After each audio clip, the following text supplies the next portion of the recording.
How's it going, everyone? Fireblade Pilot here. We have some exciting news today in the moto world.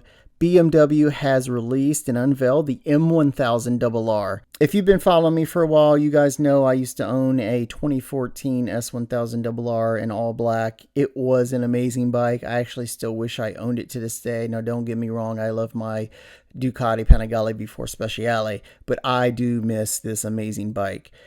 Some more details on the new M1000RR. It has an engine output of 212 horsepower, vehicle curb weight of only 192 kilograms, and a suspension and aerodynamics that are designed for maximum race and track performance. The new MWR meets the main expectations in the top segment of all super bikes, right up there with Ducati, the new Honda RR, and even the R1 mic. So the MRR 4-cylinder engine is based on the RR engine for racing sport. More peak power and increased maximum engine speed is their goal. The new MWR uses a water-cooled 4-cylinder inline engine based on the RR powertrain and BMW shift cam technology, variant valve timing, and valve lift that has been modified comprehensively in the direction of a racing sport engine. Now, some of you guys may have seen the M package or the new S1000RR for 2021 period has had that dead spot as somewhere in second and third gear. I myself haven't experienced it, but other and numerous moto vloggers actually have and demonstrated. But this newer and retuned M1000RR model achieves its peak output of 212 horsepower at 14,000 RPMs. The maximum torque of 113 Newton meters is applied at 11,000 RPM. That's pretty low in the RPM range, and I hope it's got wheelie control, which I'm sure it does. I know it does, but that is some hefty stuff, guys. So in addition, there's a maximum increased RPMs to 15,100 on the MRR engine. It has extensive technical optimization, such as the new 2-rig forged pistons, adapted combustion chambers, compression increase to 13.5. It has longer and lighter titanium connecting rods, has a slimmer and lighter rocker arm, fully machined intake ports with new duct geometry, as well as optimizations on camshafts and the intake area. The new lightweight exhaust system is also made of titanium. The MRR engine is even more powerful than the RR powertrain in the range of 6,000 to 15,000. What that is, guys, is they're correcting for that dead spot that was in there. So they kind of figured it out and listened to the community, which is a great thing. So this RPM range is particularly relevant for track driving dynamics, but without losing its qualities as a fascinating source of power for sporty driving on country roads. So you're not going to lose your power sitting there at low speeds and low gears like the first 2021 model of the RR. So BMW has introduced these new M winglets and high windscreen, kind of same thing Ducati did for the V4. It's braking later and accelerating earlier thanks to aerodynamic downforce without any reduction in maximum speed. That's the overall goal of those winglets. And in addition to a maximum speed that is as high as possible and absolutely necessary for winning the races, there was another objective in the technical specifications of the MRR. It was to establish the best possible contact with the wheels on the road, especially when accelerating. These new M winglets on the trim front, which were developed during extensive testing on the racetrack and in BMW Group's wind tunnel, they're made of clear coat carbon to take into account as they produce aerodynamic downforce and thus additional wheel loads according to the speed. The additional wheel load on the front wheel counteracts the wheelie inclination, traction control regulates less, more driving power is converted into acceleration, and the driver achieves a faster lap time overall. The effect of the winglets is also noticeable in curves and when braking. The downforce allows later braking and ensures increased corner stability. So overall, I like these winglets. They remind me of the RSV4. The new one, or the 1100 should I say. I believe it came out late 2019, 2020-ish. But overall, I think this is a great improvement by BMW. So the chassis design is trimmed for rash track use with modified geometry, optimized wheel load distribution, and extended adjustability of the swing arm pivot point. The chassis of the new M1000RR is based on the RR with a bridge frame made of aluminum at its centerpiece. So this chassis of the M1000RR is therefore uncompromisingly designed for the track, but it also convinces with qualities for country roads. Special attention was paid to optimizing drivability, the brake and anti-squat spot control, as well as the best possible feeling for the driver for the front and rear wheel. M brakes for the first time at BMW Motorrad, as well as M carbon wheels come standard with this bike. Also with this new M1000RR, there's a BMW motorcycle with an M brake for the first time. It was developed directly from the experience with the racing brakes of the BMW Motorrad company racing machines in the Superbike World Championship, and provides maximum fading stability and controllability. Externally, the M brake calipers have a blue anodized coating in combination with the M logo, which I think looks sharp. So guys, this combined with the M carbon wheels gives the M1000RR more high-tech components for maximum performance on the racetrack and the road. So the M1000RR comes with the same instrument cluster as a 2021 M1000RR. It's perfectly readable 6.5-inch TFT display.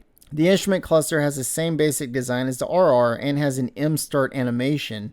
As part of the optional equipment and activation code, can be used to provide comprehensive data material for use of the M GPS lap trigger and the M GPS data logger via the OBD interface on the instrument cluster, which is pretty cool. It's something Ducati's already had, but now BMW's incorporating it. As far as the color scheme, the new M1000RR emphasizes its racing genes with light white solid paint M Sport color scheme in the basic colors, which are light blue, dark blue, and red.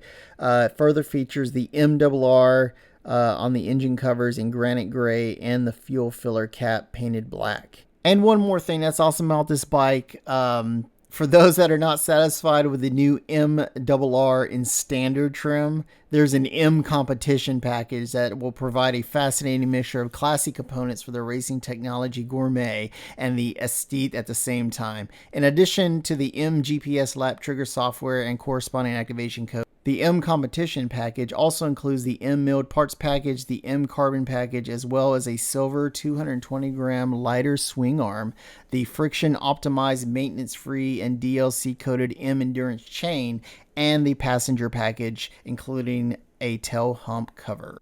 Alright, and just to review some highlights and takeaways we have from this video, the new M1000RR four-cylinder engine is based on the RR engine for racing sport. It has even more peak power, higher torque in the medium range, and 500 more RPM for maximum speed. The new 2-ring forged piston is 12 grams lighter than the RR. Its adapted combustion chamber and compression is increased to 13.5 in addition to slimmer and lighter rocker arms. It has fully machined intake parts with new duct geometry, the BMW shift cam technology, varying valve control time, and valve lift. It has titanium valves on the exhaust side with a new spring assembly, slimmer, 6% lighter rocker arms, and optimized camshafts. It has a very light compact engine block with longer titanium connecting rods, which are actually 85 grams lighter for reduced friction power and less weight.